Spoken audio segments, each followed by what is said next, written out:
ഘട്ടങ്ങളിൽ മാത്രമേ ഉപയോഗിക്കാവൂ. ഈ അടുത്ത് അൽ ഫുർഖാനിൽ ഒരു സ്പിരിച്വൽ ഹീലിംഗ് എന്ന് പറയുന്ന ഒരു കോഴ്സ് നടന്നു. അവിടെയാണ് ഞാൻ കെയറിങ്ങിന്റെ പ്രാധാന്യം മനസ്സിലാക്കിയത്. അങ്ങനെ ആ കോഴ്സ് നടക്കുമ്പോൾ ഞാൻ എൻ്റെ സുഹൃത്തിനോട് ഈ വിഷയം പറഞ്ഞപ്പോൾ അദ്ദേഹം പറഞ്ഞു, ഉസ്താദേ അതുപോലത്തെ കോഴ്സുകൾ അറ്റൻഡ് ചെയ്യുന്നത് നല്ലതാണ്. ഞാൻ പറഞ്ഞു, ഒരു ദിവസത്തേക്ക് 1000 രൂപ ഫീസുണ്ട്. 1000 രൂപ ഫീസ് കൊടുത്താലും നഷ്ടമൊന്നും വരില്ല. ഉസ്താദിനറിയോ, ഞാൻ ഇതുപോലെ കോഴിക്കോടുള്ള ഒരു ക്യാമ്പിൽ, ഒരു വൺ ഡേ ക്യാമ്പിൽ ഞാൻ പങ്കെടുത്തു. എന്റെ ഭാര്യയ്ക്ക് മെൻസസ് തുടങ്ങിയാൽ അവൾക്ക് അതിശക്തമായ വയറുവേദന ഉണ്ടാവും. വീട്ടുവേലകൾ ചെയ്യാൻ കഴിയില്ല. വേദന കൊണ്ടവൾ കിടന്ന് പുളയാറുണ്ട്. ഈ സമയത്ത് ഞാൻ എൻ്റെ ഭാര്യയോട് പറയാറുണ്ടായിരുന്നത്, ഇതെല്ലാവർക്കും ഉള്ളതല്ലേ, നിനക്ക് മാത്രമുള്ളതല്ലല്ലോ. അതുകൊണ്ട് ബാപ്പയോടും ഉമ്മയോടും നീ ഒന്ന് പറഞ്ഞേക്ക്, എനിക്കിങ്ങനെ ആർത്തവം തുടങ്ങുന്ന ഘട്ടമായതുകൊണ്ട് സുഖമില്ല, ഞാൻ കിടക്കുകയാണ് എന്ന് ഉമ്മയോട് നീ തന്നെ പറഞ്ഞേക്ക്. അടുക്കളയിൽ കാണാതിരിക്കുമ്പോൾ ഉമ്മ ഗൗരവപ്പെടും.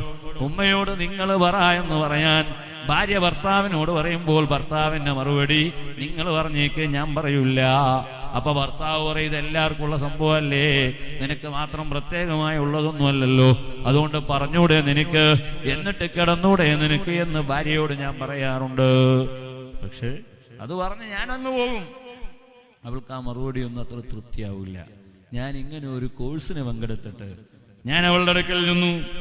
ഇതുപോലെ ഒരു ഘട്ടത്തിൽ ഞാൻ അവൾക്ക് വേദന വന്നപ്പോൾ ഞാൻ അവളോട് ചോദിച്ചു, നിനക്ക് നല്ല വേദന ഉണ്ട് അല്ലേ, നിനക്ക് നല്ല പ്രയാസമുണ്ട് അല്ലേ, നമുക്ക് ഡോക്ടറുടെ അടുക്കലൊന്ന് പോയാലോ, ഒന്ന് ഡോക്ടറെ കാണിച്ചു നോക്കിയാലോ.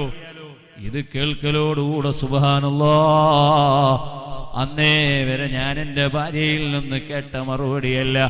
അവളുടെ മുഖത്ത് വല്ലാത്തൊരാശ്വാസം തോന്നി, അവൾക്ക് വല്ലാത്ത സന്തോഷം. വേണ്ട വേണ്ട, എനിക്ക് വേദന കുറയുന്നുണ്ടേ, എനിക്ക് വേദന കുറയുന്നുണ്ട് എന്ന് മാത്രമല്ല, അതിനുശേഷം ഇത്രയും കാലമായിട്ട് പിന്നെ എന്റെ ഭാര്യക്ക് അങ്ങനെ ഒരു പ്രശ്നം ഉണ്ടായിട്ടില്ല. കണ്ടോ നിങ്ങൾ, പല അസുഖങ്ങളും ശരീരത്തിനല്ല മനസ്സിനാണ്. നിങ്ങളുടെ ഭാര്യ ഒരു ദിവസം അസുഖമായി കിടക്കുമ്പോൾ അവളോട് നിങ്ങൾ പറഞ്ഞു, മോളെ നീ കിടന്നോ, ഇന്ന് ഭക്ഷണം ഞാൻ പാകം ചെയ്യാം.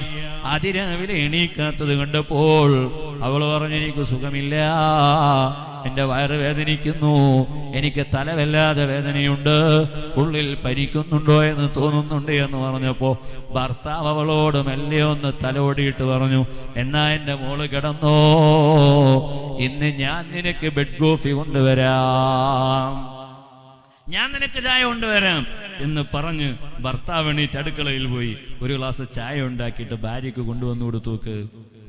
അവളുടെ ജീവിതത്തിൽ എന്തൊരു വലിയ സന്തോഷമാവും.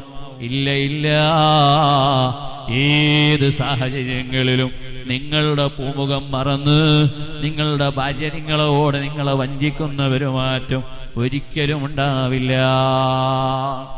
പറഞ്ഞാൽ മാത്രം പോലെ ചില ഘട്ടങ്ങളിലൊക്കെ ചെയ്യും വേണം, ചില ഘട്ടങ്ങളിലൊക്കെ അത് ചെയ്യും വേണം. ഭാര്യക്ക് തോന്നണം, എന്റെ ഭർത്താവ് എന്നെ പരിഗണിക്കുന്നുണ്ട് എന്ന്. അതാണ് ഒരു സ്ത്രീക്ക് വേണ്ട ഏറ്റവും പ്രധാനപ്പെട്ട വിഷയം.